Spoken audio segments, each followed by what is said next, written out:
thanks for stopping by. Just a couple of quick things I'd like to say before we get into the video proper. Firstly, I greatly appreciate your viewership, and I know that your time is precious, and my service videos may be a little too detailed for the casual viewer, whilst I do also still receive technical questions about the specific model being serviced. So to that end, I've decided to make 2 edits of my service videos, a shorter overview for general interest and to serve as a handy reference for servicing your own unit, but also I'll continue to produce the longer, more detailed videos as a reference guide, along with belt sizes and any other model specific service related information. Please contact me via my Buy Me a Coffee page, where I can happily provide the link to the full videos. Secondly, I'm only a small channel, so please do remember to subscribe and hit the notification bell for updates. The majority of my viewers aren't subscribed. Also, weirdly, my unboxing videos often seem to receive more views than the actual service and repairs. So do please use the bell to ensure that you're notified and don't miss out when I add more content to the channel. Thanks again. Enjoy the video. Hello, welcome to the channel and thanks for joining me. Today we're going to look at Hitachi's TRK-8050. And this one dates probably from the late 70s, early 80s, something like that. So she's a good 40 to 45 years old now. Now I've worked on a lot of TRK 8080s and other TRKs, in fact 8190s, 8290s, all that kind of thing. But the 8050 is actually quite a rare beast these days. Not many of them about at all. And I took this in as Part X actually about a year ago, maybe 18 months ago. And I think it's just in magnificent condition. It's got a bit of dust on it at the moment because this one's a keeper for me, and I knew that at some point I'd be getting around to giving it a service, so it's been kind of sat on the on a different shelf, just gathering a little bit of dust. But today's the day to get it cleaned off, get it open, get it serviced, and get her up and running. Now I've got to say it's a beautiful unit, and I've got every confidence that we'll be able to get this one up and running. So I'll give you a quick overview of the functions of it, and then I'll explain what needs doing today. So, as I say, it's a radio cassette recorder, and it's a 4-band, so you've got your AM there, you've got shortwave, medium and long wave, but you've also got FM with the FM stereo indicator built into the tuning dial as well. With regard to the tuning, that's done via the master dial on the top just there, and then you've got this gorgeous master volume control on the side, which has got a real solid feel to it. That potentiometer's got that real heavy kind of resistance to it. Feels like beautiful quality. Now you've got your automatic frequency control switch there as well. With regard to the tape, you've got type 1 and you've also got your type 2 switch there for your chrome tapes. With regard as well then to the other switch here, we've got mono, stereo and the wide switch, which was quite popular at the time. So that gives like a faux stereo, if you like an enhanced or perceived wider sound. So that's on there too. It's got radio, as I say, we've got the tape. There's also a line-in switch as well. And you've got condenser mics built in. You've got external inputs, speaker outs, a 5-pin DIN on the rear for play and record integration with other units. So yeah, all in all, a very nice bit of kit. Now it's got a robust rugged case. You can see it's quite a heavy plastic case just here, and you've got the speaker grills are built in as well, so they're not metal ones that can get dented. They are thick plastic, probably about 3mm thick looking at it. Really good stuff. Headphone socket just down in the bottom corner, and the speakers here, we've got the woofers, we've got some genuine little tweeters just up here as well. And as I say, the condenser mics here. And what I love about this, as much as anything as well, is that you've got your controls across the top, but you've also got the front mounted. So once it's all set how you want it on the top, on here on the front, you've just got your balance left and right, and then you've got your EQ by way of separate bass and treble pots just on the top there. You've got your VU meters, and these are for your output level, but also for your battery strength and your tuning strength as well, so sort of dual function really, depending on which mode you're in. Your cassette here has got a tape counter built in. What I like about this as well is it's recessed, so that quite often these little reset buttons can get broken off on a lot of units, but they've protected this one a little bit here by recessing it. Also, you've got a nice little protection bar there to protect the piano keys to a degree as well, which is nice. So you've got 3 LEDs here for your operation light and little flashing lights when the tape's actually doing something, when it's running. I'll show you that a bit later, hopefully. Right, well that brings us on to the main issue with this then. The radio I won't really talk about because it's working perfectly, it's tuning nicely, the FM stereo is superb on it and it sounds lovely. The problem is the tape is pretty much jammed up at the moment. The transport controls are to the point where you could almost risk snapping the plastic. I mean, they are very solid. Everything's seized up. I'm guessing it's just going to be hard grease more than anything else. So it won't have been used in an awful long time. I will see if I can get the... There we go. Got that beautiful little air damped eject. I love that on the Hitachi TRKs. It's gorgeous. Doesn't always work, but when it works, it really is lovely. That's about the only thing that is working now at the moment. As I say, the mech's seized up, so it's going to need a good degrease and relube. I'm absolutely confident that the belts are going to need replacing as well. I think there's 3 belts in this one. So if it's not been used for that long, the belts will certainly need replacing. So really, just a quick show and tell today. I think we'll get this open, have a look at the mech, get it cleaned up, get some new belts on, clean the head, capstan, pinch roller, just give it a general going over, dust out the inside if we need to. I don't think the pots even need cleaning. They'll just work nicely with time. The more we use them, the more they'll clean up anyway. So I'm not going to do anything too fussy with that today. Just a chance to show you one of the rarer Hitachi models, really. So that's enough of the introduction, I think. Let's get it on the Tower of Destiny and get it open. Alrighty, so now we can see what's what. We can see the speakers here, 3.2 ohm. You can also see the small tweeters, or at least one of them, just tucked away under here. And yep, a fair bit going on. Typical Hitachi TRK, really. So we've got VU meter connections coming up. We've got numerous speaker connections coming up, leaf switch connections and other sensors and switches from the mech coming through. Obviously all your heads connections, your record play bar switches for stereo there, your selector switches that we can clean in due course. I'm actually just going to remove that particular actuator at the moment anyway. It'll only fall off otherwise. This one's more captive, so it's not too bad. So yeah, as I say, if we want to clean the switches we can, but at this stage we don't really need to. So I'm just going to start making my way to getting this board out, and then the whole chassis can sort of come away really. Gently does it.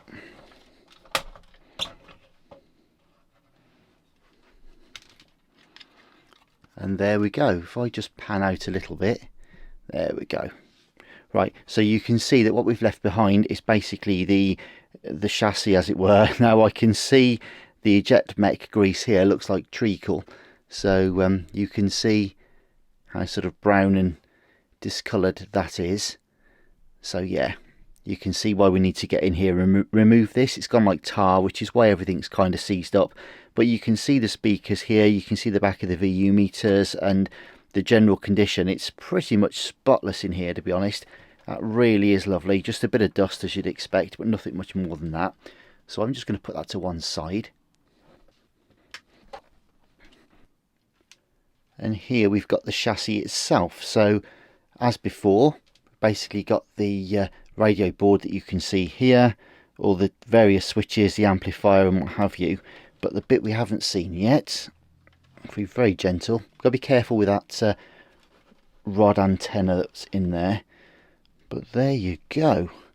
Alrighty, so this is obviously the front of the unit. So this will be your sort of balance control and your bass and treble just there. So we can get to those pots if we needed to. You can see also, if I just bring this over a touch, you can see now the sort of routing, as it were, for the tuning cord and how that all operates. So that's all cool. What's nice about that is it's also all self-contained, so you haven't got to worry about knocking it or dislodging it or misaligning it when you put it back in the chassis. It's already sort of self-contained within this part, so that's great. The heads and the caps don't look too bad. Pinch roller actually still feels supple, that's great. So we'll give that a clean and just refresh it a little bit. But yeah, I can see some dark coloured grease through there.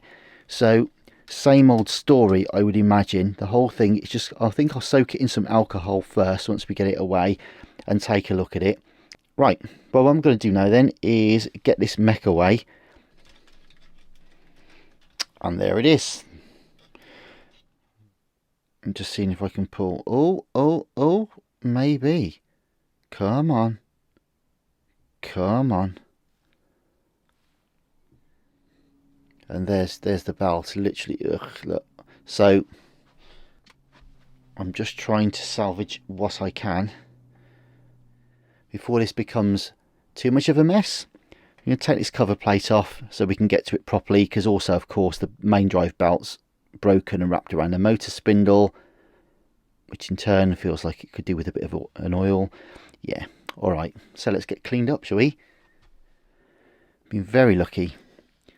Quite often they're not in nearly as solid a condition as even this, would you believe? But yeah, pretty grim. Pretty grim. And this is what takes the time. Sometimes they can get even worse if a belt's come off at just the wrong time and got caught up in the mech. It could be in all of the gears, it could have gone down into your auto stop mechanism, it could be everywhere, and you literally have to strip the entire mech apart.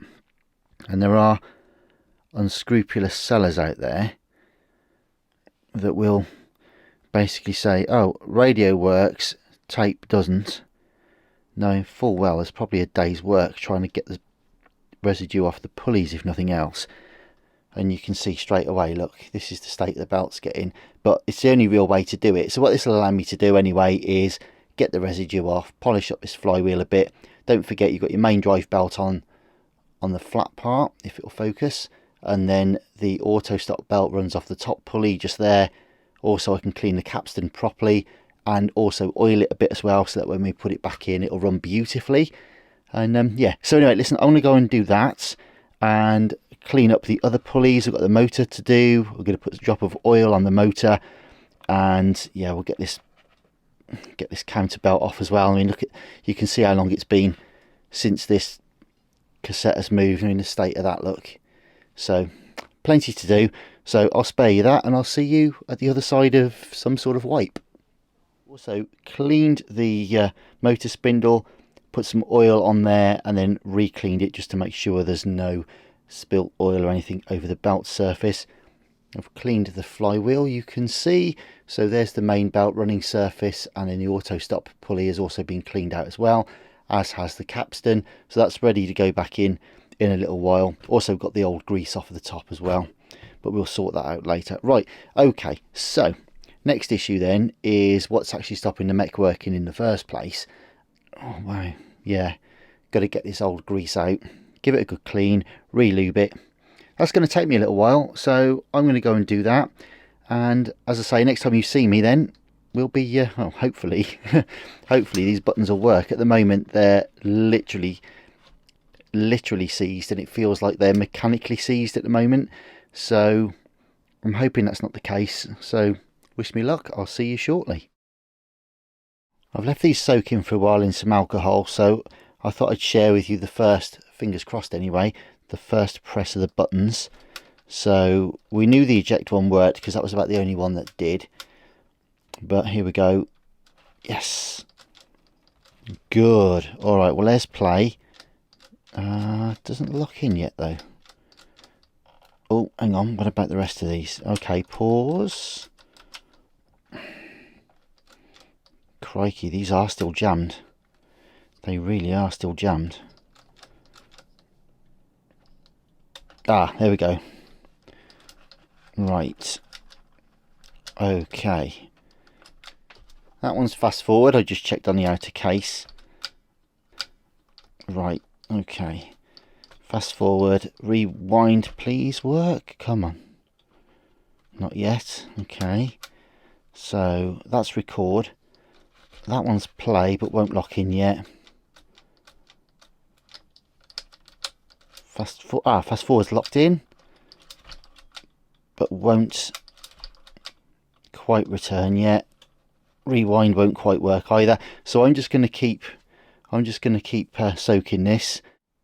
Okay, well I've taken it apart again. There's There's the flywheel and the cover, various screws. This one's proving impossible to move at the moment. I cannot get the rewind to move whatsoever. You know, it's got us to a stage where, I mean, the whole idler mechanism's coming out, there's pulleys coming out, there's all sorts of stuff. I can't get it to move. I can get the play to lock in now. I can get the fast forward, but not the rewind. Pause works, stop and eject works now. So it's either just about to be working or it's mechanically broken inside, but it just strikes me as odd. Oh, by the way, I've also removed both of the leaf switches. There's one there and one just under there. I was finding that normally you wouldn't need to remove them.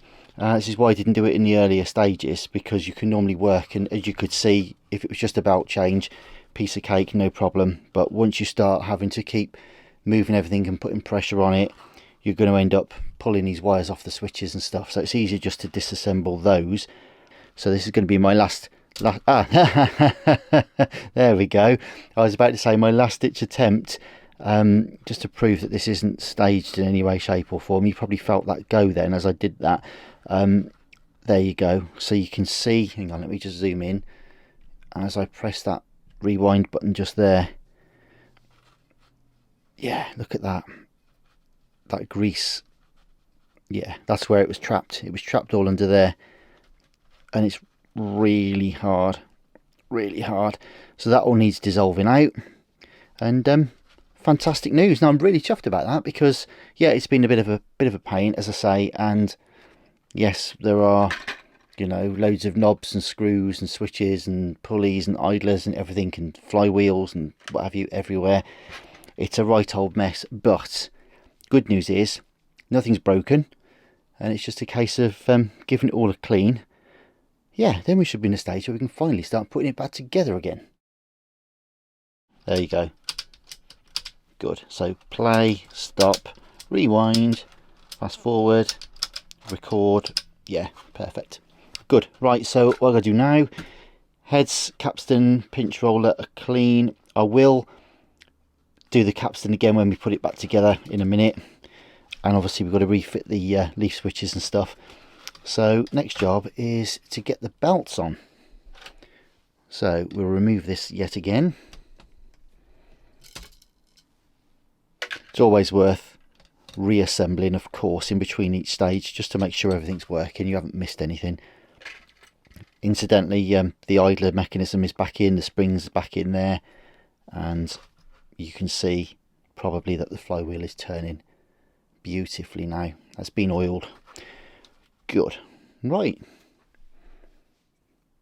Okay, so we're finally ready to put the belts on, and here's some that I've measured up previously. Let's get these belts on then. So we've got 3 altogether, slightly different profiles and different sizes, and we'll just start with the counterbelt first.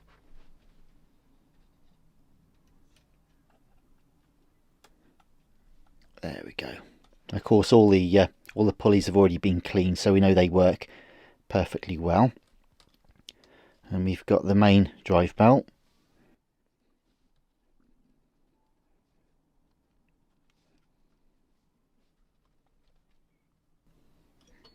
Again, like so, which should leave us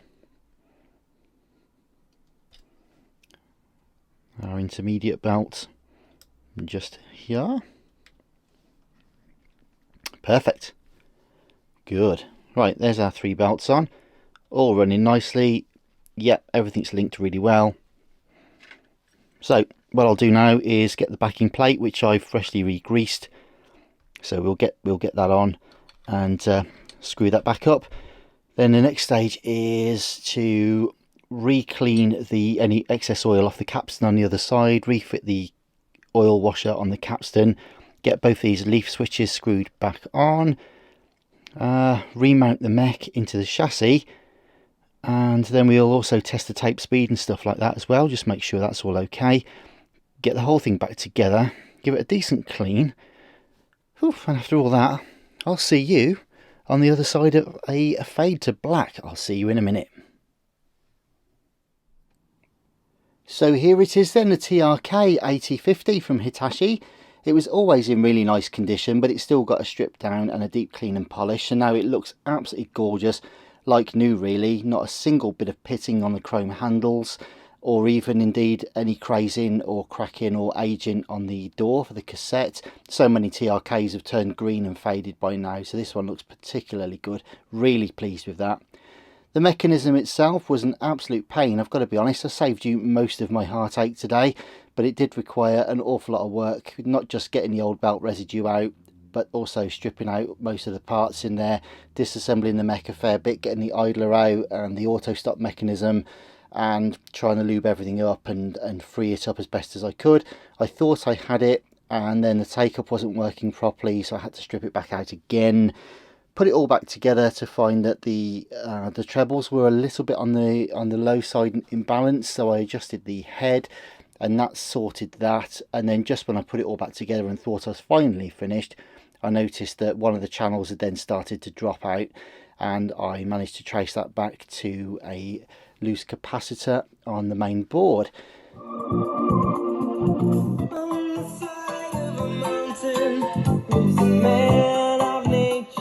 So it's all done now, and with a bit of luck and a following wind we should hopefully be working. So here we are then, we're on tape, and we'll press play.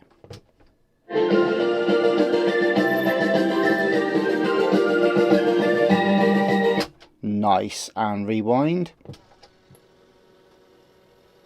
Fast forward. And bearing in mind, of course, these transport controls were so heavily fixed in place, hadn't been used for literally decades, couldn't have been. In fact, I don't recall one ever being quite so seized up as this, and I did genuinely at one point wonder whether or not there was a mechanical failure in there or something had bent, because it literally wasn't giving. So the fact that everything's moving freely now and working is just wonderful. I'm just going to spin the microphone around just so you can hear it a little better. Can't play you too much for content reasons, but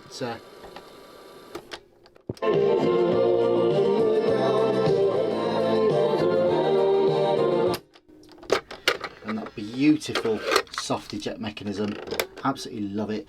I'll give you a little bit of radio just while I'm here.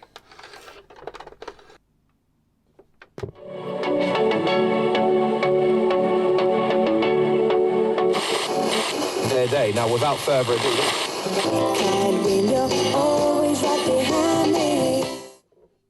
there we go. I just killed the lights for a minute so it didn't interfere with the FM signal, but you get the idea. So yeah, it was in pretty good condition, but the tape deck was just completely out of order. So yeah, we've sorted that now, given the whole thing a deep clean, which is good as gold, looks like new. Super pleased with it. So that's another one saved. Thanks ever so much for watching. I'll be back with more, but do check out some of my other videos. Stay safe in the meantime. I'll see you soon. All the best for now. Bye bye.